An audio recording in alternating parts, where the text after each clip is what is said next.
भक्त की गर्दन यदि श्रद्धा से झुके तो ठीक, अगर जबरदस्ती से झुका दिया तो तुम झुकाने लायक नहीं रह जाओगे। भी ध्यान रखना कि जब आपने देखा नहीं उनको, उनसे बात नहीं हुई और आप उनके जनों से बात सुनकर उनकी तरफ चल पड़े, इस बात से हरि आपके ऋणी हो जाते हैं, भगवान इसी बात से ऋणी हो जाते हैं। बस ये बात आप हृदय में बैठा लीजिए। जैसे लोग प्रश्न करते हैं ना कि हमने भगवान को देखा नहीं, भगवान को हम कैसे, किसी की बात तो मान लो ना। आप मान लो, वो तो आपके अंदर भी बैठे हुए हैं, वो आपको इतना प्यार देने लगेंगे। जहां कोई सहायक नहीं होगा वहां हरि आपको दिखाई देंगे। देख लेना, बिगड़ी ऐसे क्षण में बन जाती है, ऐसा लगता है गला कटा तो वो तलवार गले तक आएगी, हार बनकर सुगंधित फूल बन जाएगी, पर गले तक आने आने तक तुम्हारी निष्ठा देखी जाएगी। नहीं नहीं, बस मेरे हरि का यही विधान, वो आते आते हार बन जाएगी। वो तलवार तुम्हारा गला नहीं काट पाएगी, क्योंकि गले में हरि नाम चल रहा है। मान लो, हमारी महालक्ष्मी चरण चापती रहती, क्या चाहिए तुम्हें, क्या चाहिए। आप सच्ची मानिए, क्या मतलब कितनी मलिनता छा गई। हम इसको मार देंगे तो 2 लाख रुपए मिल जाएंगे, ये कर देंगे तो, अरे भैया अगर तू हरि नाम जपेगा तो इसकी कीमत नहीं है, कीमत नहीं, अमूल्य वस्तु है। इसके ब्याज में तू कुबेर बन सकता है, मूल तो कभी खत्म होता ही नहीं है। ब्याज में तू ब्रह्मा बन सकता है, बनना तो चाहे।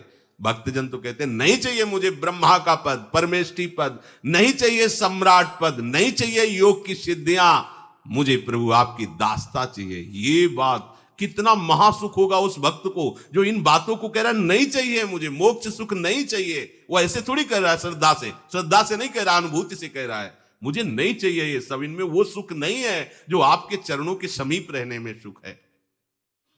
नहीं सत्संग भजन नहीं हरि को, श्रवण न राम कथा अनुरागी, सुत बित दार भवन ममता निसि सोवत अति न कबहु मति जागी। अरे तेरी बुद्धि सो रही है, जगा दे। पुत्र में, रुपया में, स्त्री में, मकान में, इसमें सबकी ममता होती है, सबकी, जितने सृष्टि में पैदा हुए हैं। केवल सत्संगी की नहीं होती। जो असली सत्संगी है उसकी ममता प्रभु के चरणों में होती है, क्योंकि वो जानता है सब रूपों में प्रभु ही है, ये सब पसारा प्रभु का ही है, इसलिए ममता उसकी प्रभु के चरण। एक अहमता ममता ये जग में है दुख जाई, ये जब श्री जी की ओर लगे तो होत परम। जाग जा, बिना जागे दुख दूर नहीं हो सकता। जैसे स्वप्न में हम देख रहे हैं कि समुद्र में डूब रहे हैं, अब जागृत में आसपास सैकड़ों नाव लगा दें तो बच जाएगा क्या वो, क्योंकि वो तो सो रहा है और वो स्वप्न में देख रहा है। अब हम नाना प्रकार के तैराकों को बाहर तैनात रखें तो उसको कोई सुख मिलेगा क्या, क्योंकि स्वप्न में। उसको अगर सुखी करना है तो एक उपाय, जगा दे। जगा दो तो ना समुद्र रह गया ना डूबना रह गया। ऐसे ही संसार में मोह से ऐसे ग्रसित जीव है, भाई इतना ही सुखचार है, और उसी स्वप्न में वो दुख से निवृत्त होना चाहते हैं। अब हम बाहर से उनकी कामनाओं की पूर्ति करने वाली बात करें तो क्या वो सुखी हो जाएंगे क्या। इसीलिए कोई साधु जो भगवत मार्ग का पथिक है वो कभी सपोर्ट नहीं करेगा जाओ ऐसा, वो जाओ ऐसा ही है जैसे उस स्वप्न में समुद्र में डूब रहा है, बाहर से हम जल जहाज नाव तैराक सब लगा रहे हैं, लेकिन वो नहीं सुखी होगा, क्योंकि उसके सुख का कारण तब बनेगा जब स्वप्न हटे। स्वप्न तब हटेगा जब वो जागे। जो सपने सिर काटे कोई, बिन जागे दुख दूर न होई, तो उसको जगा दो। साधुजन क्या करते हैं, जगा देते हैं उसको। जागो, कहां मोह निशा सब सो निहारा, देखे स्वपन अनेक प्रकारा, यही जग जामिन जागे जोगी। योग भगवान से जो तुमने वियोग कर रखा है, तुम जगो। जे ही जगोगे तो जे ही जाने जग जाए हेराई, जागे जथा स्वपन भ्रम जाई। कोई नहीं यहां। एक कल श्लोक, मत्तः परतरम नान्यत किंचित अस्ति धनंजय, मेरे सिवा कोई नहीं। ये कब पता चलेगा, जागने पर। तो हमें ये बहुत कुछ दिखाई दे रहा है, स्वप्न है। उमा कहूं मैं अनुभव अपना, सत हरि भजन जगत सब सपना। तो बोले तुलसीदास हरि नाम सुधा तजी, सठ हठ पियत विषय विषु मांगी। अगर कहीं संतों के पास भी गए तो क्या मांग रहे हैं, हट करके विषय विष मांग रहे हैं। वो आत्मदेव नाम के एक ब्राह्मण थे, सब कुछ समृद्धि थी, संतान थी नहीं, बड़े दुखी गृहस्थी में। हमारा कुल चलाने वाला होना चाहिए। बड़ा भ्रम बैठा हुआ है, हमारा कुल चलाने वाला नहीं, तो सब बेकार, जीवन ही बेकार हो गया। बिना गुरु के यदि शास्त्र पढ़ोगे ना तो भ्रमित हो जाओगे। स्पष्ट लिखा, पुत नाम के नरक की उसको प्राप्ति होती जिसके संतान नहीं होती। अब तो गृहस्थ में बेचारा पड़े परेशान। उन्होंने सोचा इससे अच्छा है आत्महत्या कर लें। बहुत संतों के पास जाकर के यज्ञ करके सब अपनी कामनाओं की पूर्ति चाहते, दान पुण्य दे करके। उसने भी जितना उपाय हुआ किया, नहीं हुई संतान। मरने के लिए वो जंगल में, उधर से एक सन्यासी जी आ रहे थे, देखा साधु तो ब्राह्मण तो थे, उठे प्रणाम किया, देखा उनको उदास क्यों हो। उनका महाराज उदास ही नहीं, मैं तो आत्महत्या करने आया हूं यहाँ जंगल में। अरे ये तो महापाप है, आत्महत्या तो बड़ी दुर्गति का कारण है। बोले महाराज अगर आप बचाना चाहते हो तो आप कृपा करो। क्या क्या चाहते हो? बोले हमारे पास सब कुछ है, बेटा नहीं, बेटा नहीं दोगे तो हमारा जीवन बेकार। तो उन्होंने अंतर्दृष्टि से देखा और कहा 7 जन्म तक तेरे पुत्र नहीं भाग्य में तेरे लिखा है। तो उसने कहा फिर तो अभी मरते, आत्महत्या करते, हम 7 दिन, 7 जन्म की बात, हम 7 दिन नहीं जिएंगे, हमें पुत्र चाहिए। संत का दयालु।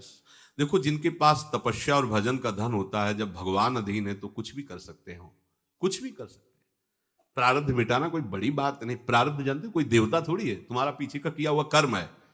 और इधर जोर का भजन है, भजन के प्रभाव से कर्म को नष्ट करने में देर थोड़ी लगती है। ये तो अच्छे शुभ कर्म करो तो तुम्हारा प्रारब्ध बदल जाएगा। भजन का प्रयोग प्रारब्ध बदलने के लिए थोड़ी है। पर वो ऐसा हट किए तो उनका देखो, हट करने से लाभ नहीं मिलता है। उनका हमें उपदेश नहीं, हमें पुत्र चाहिए। अगर आप भगवत प्रेरित होकर यहां आए हो तो आप हमें। तो उन्होंने तपस्या के बल से फल की रचना की और कहा जाओ अपनी पत्नी को ये फल पवा दो और इससे निश्चित पुत्र होगा। बहुत प्रसन्न, अब कामना पूर्ण थी तो देख लो, प्रभाव देखो कामना का। प्रसन्न हुए आए। धुंधुली नाम था उनकी पत्नी का, नाम भी बहुत बढ़िया था, धुंधुली। वो कहा कि देखो ये फल खा लो, तुम्हारी संतान हो जाएगी। बहुत मीठी बात बोलती थी, मृदुभाषी, कपट हृदय, अलग अलग क्षेत्र होता है, हृदय कपट और मुख में मीठी बात। बहुत संभल के व्यवहार करना चाहिए ऐसे लोगों से। मधुरिया बानी, मीठी, क्या मृदुभाषा। नहीं प्रीतम, आप चिंता मत करो, फल ऐसे थोड़ी खाया जाता है, नहा धो के पवित्र होके फिर। हाँ उनका ये बात, आप अपने काम में लगो, हम पा लेंगे ऐसा। अब आपको विश्वास है? बोले विश्वास तो है, इसमें क्या विश्वास, आप भी तो चाहती ना पुत्र हो। बोले हाँ।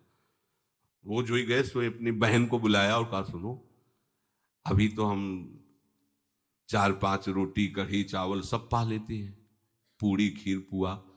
गर्भ रहेगा तो पेट तो उसी से भरा रहेगा, तो हमारा भोजन रुक जाएगा। हाँ ये तो बात है। जब पेट बढ़ेगा, अगर घर में आग लग गई तो फिर हम भाग नहीं पाएंगे, तो हम जल जाएंगे। ये निगेटिव सोच वाले लेते। और पंडित जी तो इसी बात में लगे कि गर्भ रह जाए तो क्या करें, तुम्हारा हम खाएंगे तो है नहीं, पक्की बात, पर करें तो क्या करें। पंडित जी को कैसे समझो? उनका देखो एक बात है, हमारे गर्भ है, हमारे कई लड़के हो चुके हो, गरीबी है ही है हमारे यहाँ, तुम कुछ पैसा दे देना और ये नाटक करना कि मैं गर्भवती हूं, बच्चा समय होने पर हम पहुंचा देंगे, हम घोषित कर देंगे हमारा बच्चा मर गया। तो पंडित जी को तुम नाटक में बताते रहना कि गर्भ है, बच्चा हो जाए। पंडित जी कह देना बच्चा हो गया है, तो बोले दूध पिलाने की समस्या आएगी। तो बोले ये तुम कह देना कि पहला पहला बच्चा है, हमारे वक्षा स्थल में दूध नहीं, हमारी बहन का था तो मर गया बच्चा, तो उनको बुला लेती तो बात बन जाएगी, बढ़िया बात हो गई। परीक्षा के लिए फल गाय को खवा दो, गाय को खवाया। ठीक समय पर गोकर्ण जी प्रकट हुए, दिव्य तेजोमय बालक, कान केवल वो गाय के, बड़े ही विद्वान और भगवत भक्त संत के द्वारा। कहा था 7 जन्म तुम्हारे भाग्य में, बच्चा नहीं तो नहीं है, देखा गाय के हो गोकर्ण जी प्रकट हुए। उधर उनके जो बच्चा पैदा हुआ वैसे ही नाटक के द्वारा पहुंचा दिया गया, वैसे ही पूरा जैसा पहले पक्का हुआ। अब उसने कहा कि हमारे तो स्तनों में दूध नहीं, हम अपनी बहन को बुला लें, उनका बच्चा मर गया। हाँ हाँ हमारा बच्चा स्वस्थ होना, आप बुला लो, उसको हम धन भी देंगे, वो हमारे बच्चे की सेवा कर। अपने नाम से जोड़ करके उसका नाम रखा धुंधकारी, धुंधुली, और धुंधकारी अज्ञान का साक्षात स्वरूप। और जैसे ही वो अवस्था बढ़ती गई तो उसके पापाचरण बढ़ना शुरू हुए। बच्चों के साथ खेलता, खेलते हुए बच्चों को उठा लेता और कुएं में डाल देता। मतलब घोर अत्याचार। गोकर्ण जी हर समय भजन, साधन, शास्त्र, स्वाध्याय। जब और बड़ा हुआ तो माता जी को अपने डंडों से रोज पूजन करता, पिताजी को गाली, लात, थप्पड़। पिताजी तो रो पड़े। गोकर्ण जी से कहा कि बेटा, हमारी गाय से प्रकट हुए पर भरोसा आप ही का है, बचा सकते हो? तो बोले पिताजी जाओ यहां से, भाग जाओ यहां से, एकांत जंगल में जाकर भगवान श्री हरि का भजन करो। उन्होंने 2 श्लोकों में उपदेश किया। दूसरा श्लोक ये, धर्मम भजस्व सततम त्यज लोक धर्मान, सेवन सदा साधु पुरुषं जहि काम तृष्णाम, अन्यस्य गुण दोष चिंतन मास मुक्त्वा, सेवा कथा रस मोहो नितराम पिबत्वम। हे पिताजी, अब तुम लोक धर्म का त्याग करके भागवत धर्म को स्वीकार करो। एकांत में जाकर साधु महापुरुषों के संग से उनके उपदिष्ट उपदेश के अनुसार आचरण करो। प्रभु की लीला कथा सुनो। ना कोई कामना, ना कोई तृष्णा, किसी के गुण दोष का वर्णन मत करना, और सदैव भगवत सेवा भावना में रहना। इसी जन्म में तुम्हें भगवत प्राप्त। वो तो उधर गए। इतनी पिटाई की उसने मां की, मां कुएं में गिरकर आत्महत्या कर ली। फिर तो मनमानी आचरण, कुछ वैश्याओं को रखा और चोरी करके लाया। वैश्याओं ने सोचा किसी दिन पकड़ा जाएगा ये और हम, तो उसके हाथ पैर बांध दिए चारपाई में, ला के मुख में अंगार डाल, वो मरा भयानक प्रेत। कामना ने क्या किया? सर्वनाश। किसी को हरि विमुख होकर कभी सुख मिल सकता है? आप संतों के पास जाइए, अपनी कामना रखिए। हम ये नहीं कहते कि कामना तुम त्याग पाओगे, कामना रखिए, भगवान के पास जाइए, अपनी कामना रखिए, क्योंकि आप कामना से युक्त हैं। पर छूट इतनी दे दीजिए कि जिसमें हमारा मंगल हो वो करना। जैसे नारद जी भगवान से अपनी कामना रखते हैं कि हमारा ब्याह करवा दीजिए, और बाद में एक छूट दे देते हैं कि जेहि विधि होए नाथ हित मोरा। तो हरि को अच्छा लगेगा, गुरुजनों को अच्छा लगेगा कि इस कामना से इसका कोई जीवन बाधित नहीं होगा, वो पूर्ण भी कर देंगे। और अगर लगा कि इसका पतन हो जाएगा तो आप रोते रोते भी कामना की पूर्ति नहीं करेंगे। उत्तम बात तो यह है कि कामना हरि की प्राप्ति की करो। वो सर्व सुख स्वरूप है। किसी का अन्य आश्रय, अन्य बल ना लेते हुए अपने श्यामा श्याम के चरणों का आश्रय लेकर निरंतर भजन करो तो ये अनुभव हो जाएगा कि सुख किसे कहते हैं। अभी तुम्हें परिचय ही नहीं मिला, सुख किसे कहते हैं। सुख सच्चिदानंद है, सुख एक रस है, सुख अविनाशी है। वो सुख सदैव बढ़ता रहता है, घटता कभी नहीं। एक रस होते हुए भी प्रतिक्षण वर्धमानम है, कभी कभी अंत नहीं होता इस सुख का। ऐसे अनंत सुख के लिए हमें मनुष्य जन्म मिला है। प्यारे, इसे मत खोइए। हर समय राधा राधा राधा राधा राधा, और किसी को दुख मत दीजिए। कोई गंदा नशा मत कीजिए, कोई गंदे आचरण मत कीजिए, गंदा भोजन मत कीजिए जिससे अन्य जीवों को कष्ट हो। ऐसा कोई भोजन स्वीकार मत करो। इसी जन्म में आप देख लेना, इसी जन्म में आपको वो वस्तु मिल जाएगी, निहाल हो जाओ। हम किसी पक्षपात की बात नहीं करते। अगर इस छाती को बचपन से अभी तक ऐसा, तो हम कह देते कि भाई आगे कुछ भी हो, कोई भी हमारी गलती हो, हम ये मान सकते हैं। पर हमें ये पता चला कि बचपन से आज तक जलता ही रहा, कभी शांति नहीं मिली, भागता ही रहा, पर कभी विश्राम नहीं मिला। और हम ये आपको कह रहे हैं कि जैसा प्यार प्रभु वैसा अन्यत्र कहीं कभी कहीं नहीं मिला। और प्रभु के प्यार का मूर्तिमान स्वरूप हमारी प्यारी जू, निहाल कर दिया प्रभु ने। प्यारी जू के चरणों का आश्रय और उनका परिचय देकर पूछो, बस यहां वाणी मौन हो जाती है। प्यारी जू तो प्यारी जू, और हम ही नहीं, आप सब महाभाग्यशाली है। वृंदावन आए, राधा किशोरी जू के घर में आए और उनकी चर्चा सुन रहे, उनके सिद्धांत सुन रहे। कहीं ना कहीं आपके अंदर उनकी तरफ बढ़ने की इच्छा भी है। ये बहुत बड़ी बात है। बस इस इच्छा को, इस आशा को इतना बढ़ा लो कि कोई इच्छा न रह जाए, कोई आशा न रह जाए। हर समय निरंतर नाम जप करते रहो। तुलसीदास हरिनाम सुधा तज, भगवान नाम तज कर विष मांगते हो। सूकर श्वान श्रृगाल सरिस जन, जनमत जगत जननी दुख लागी। ए काहे को ऐसी गालियां सुनोगे? ये गालियां है। ये सुअर कुत्ता की तरह जीवन व्यतीत करते हो। धिक्कार तुम्हारी मां को जो तुम्हारे जैसा पुत्र जन्मा।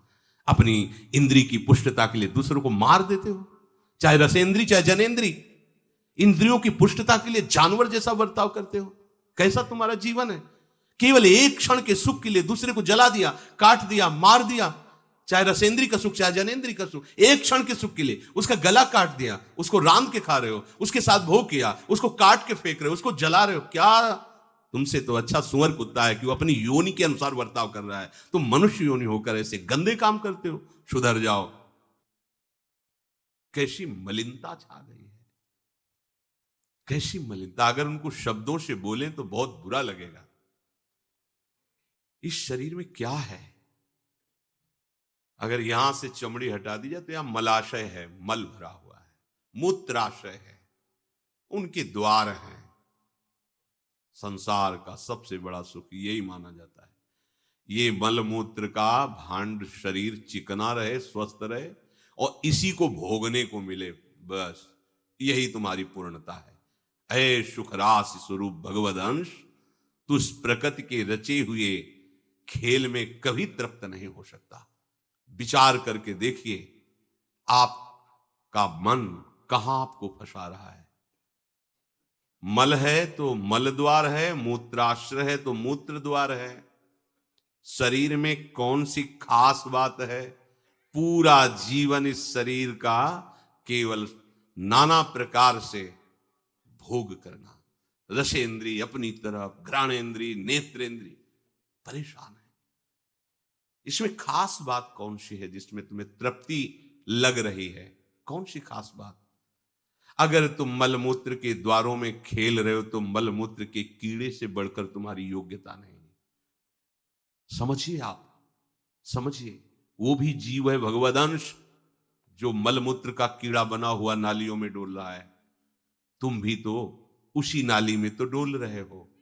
यदि भगवदंश होकर भगवान नाम जप नहीं कर रहे हो, अपने स्वरूप को नहीं समझ रहे हो, चिदानंद सुख की तरफ आकर्षित नहीं हो रहे हो, तो गोस्वामी जी कह रहे वे अभागी हैं। हम लोग अपने को बड़ा भाग्यवान कब मानते हैं? जब विषय भोगों की बाहुल्यता हो जाए। देखो कैसी बुद्धि भ्रमित हो गई है, अभाग्य को हम भाग्य मान रहे हैं। बड़ा आश्चर्य होता है, कैसा मतलब। अगर उनको बोलना अच्छा नहीं लगता, पर यह है कि समझ जाओ तो भाई समझ जाओ। जिन अंगों को छूने के बाद कई बार पवित्र करने के लिए रज आदि लगा करके, उन्हीं अंगों पे तो आसक्ति है तुम्हारी, उन्हीं अंगों को तो तुम सर्वस्व सुख समुद्र मान रहे हो। क्या है? बहुत बार जन्मे हो, मरे हो, भोगे हो प्यारे, ये एक बार प्यार कर लो हमारे प्रभु से, एक बार कर लो। ये भ्रम बिना भगवद आश्रय के भव भय भंजन पद विमुख अभागी, ये माया का, अविद्या का भ्रम नष्ट करने वाले जिनके चरणारविंद हैं, उन श्री हरि से तुम विमुख हो। अरे अभागी, तुम नरक तुल्य भोगों को भोग रहे हो। ये बिना सत्संगी के ये शब्द नहीं पचा सकते आप, क्योंकि आप उसी में रमण करते। आपको लगेगा क्या है, फिर जिंदगी क्या रह गई? अरे अभी देखा क्या है, जिंदगी क्या है। निहाल हो जाओगे, नाच पड़ोगे, मस्त हो जाओगे, किसी का कोई भय नहीं, कोई चाह नहीं। सौंदर्य समुद्र, प्रेम समुद्र, ज्ञान समुद्र जब प्रीतम गले लगाएंगे निहाल हो जाओगे। पर चाह तो है मलमूत्र के शरीर को गले लगाने की, चाह है इसी को ये स्वस्थ रहे, खूब विषयों को भोगूं। कैसी दुर्बुद्धि छा गई है, और बढ़ती चली जा रही है दुर्बुद्धि। ये ऐसी तृष्णा बढ़ती चली जा रही है, पूछो मत। सावधान हो जाओ प्यारे, बहुत कम समय है, तुम्हारा शरीर छीन लिया जाएगा, जबरदस्ती छीन लिया जाएगा, ना चाहते हुए तुम्हारे शरीर का नाश हो जाएगा। मान लीजिए एक चंद समय है, कुछ समय है, जिसे तुम 80 साल 100 साल समय ऐसे गए। ब्रह्मा जी के लोक में एक कमल की पंखुड़ी ऐसे छेदी जाए तो मृत्यु लोक का 1 वर्ष हो जाता है। कितना तुम्हारे पास समय? हमारी रात सोने में चली जाती है, दिन नाना प्रकार के भोगों के संग्रह के लिए, कमाई के लिए, भोगों के भोगने के चिंतन में चलिए। हमारा सच्चा जो मार्ग है, जो सत्य मार्ग है, जहां सुख मिलना है, हमारे पास समय नहीं उसके लिए। किसी से बात, हमारे पास समय नहीं है। वाह, समय का बढ़िया सदुपयोग कर रहे हो, परिणाम तुम्हें समझ में आएगा। गोस्वामी जी कह रहे हैं कि निशिवासर रुचि पाप असुचि मन, ये मन अपवित्र हो चुका है भोगों का चिंतन करने से, रात दिन पाप हो रहे हैं, समझ में नहीं आता कि हम पाप कर रहे हैं।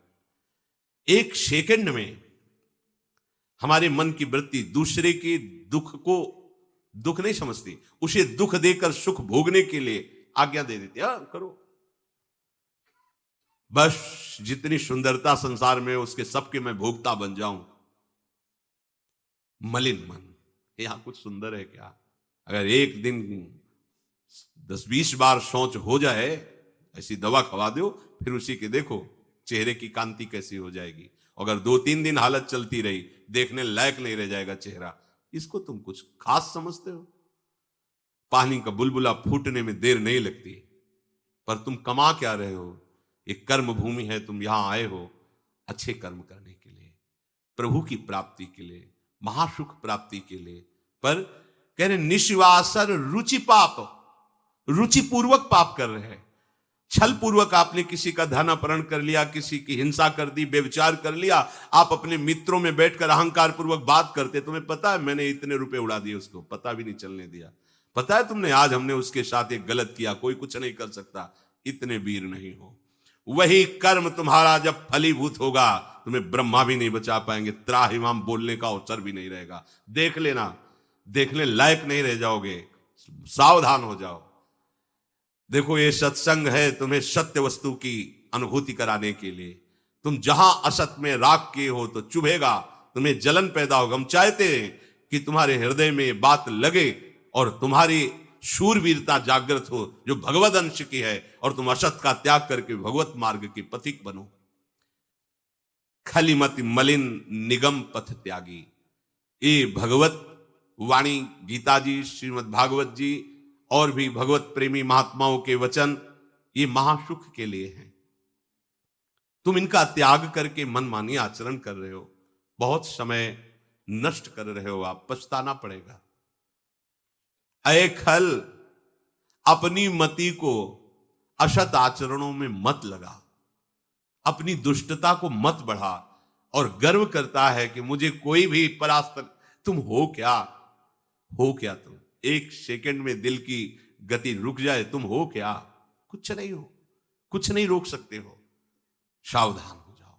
राधा राधा राधा, सावधान होकर चलोगे, महासुख स्वरूप तुम हो, तुम्हें किसी और सुख की जरूरत नहीं है। हमारी दुर्दशा ऐसी क्यों है? नहीं सत्संग, सत्संग केवल भगवत प्राप्ति के लिए होता है। बड़े भाग पाइप सत्संगा, बिनय प्रयास होई भो भंगा, ये मनोरंजन नहीं है। इसीलिए सत्संग मिलना दुर्लभ होता है। अगर भगवद वार्ता किसी को प्रसन्न करने के लिए, उनके मन को घसीट करके अपनी वासनाओं की पूर्ति के लिए किया जाता है, उसे सत्संग नहीं कहते। हम ऐसा बोले कि सामने वाला प्रभावित हो और अपनी जेब से पैसा निकाल के हमारे पास रख के हमारे ऊपर श्रद्धा करे, हमारा प्रणाम करे, हमारी यश कीर्ति हो, यह सत्संग नहीं है। हमारी बात मानकर सच्चिदानंद प्रभु में इसका मन लग जाए, संसार के भोगों से इसका मन हट करके अपने स्वरूप में स्थित हो, प्रभु में लगे, उसे सत्संग कहते हैं। भक्ति स्वतंत्र सकल सुख खानी, और बिनु सत्संग न पावई प्राणी। सत्संग का क्या फल है? हरि से प्रेम हो जाना, संसार का राग नष्ट हो जाना। सत्संग का सीधा फल है प्रभु से प्रेम। अगर प्रभु से प्रेम नहीं हो रहा, आपको अपने दोस्त सत्संग में बैठने पर जला नहीं रहे, तो सत्संग नहीं हो रहा, मनोरंजन हो रहा है। जहां सभा में बैठने से आपके आग लग जाए, इतना गलत मैंने किया, इतना मैं गलत हूं, कब मैं इससे हो, जान जाओ कि सत्संग हो रहा है। जहां श्रवण से आपका हृदय दाह युक्त होने लगे, धिक्कार हमारे जीवन को, मैंने ऐसा किया, धिक्कार हमारे जीवन को, मैं कैसा जी रहा हूं, कब ऐसा अवसर आएगा जैसा बताया जा रहा है मैं ऐसा चलूं, मतलब सत्संग हो रहा है। नहीं सत्संग, और इसका फल हरि भजन। तो बोले भजन नहीं हरि को,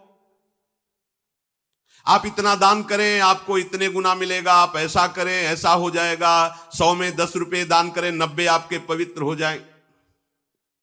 सत्संग नहीं, ये सत्संग नहीं। 100 में 90 अपने मानिए और 10 हमें दे दीजिए, इसे सत्संग नहीं कहते।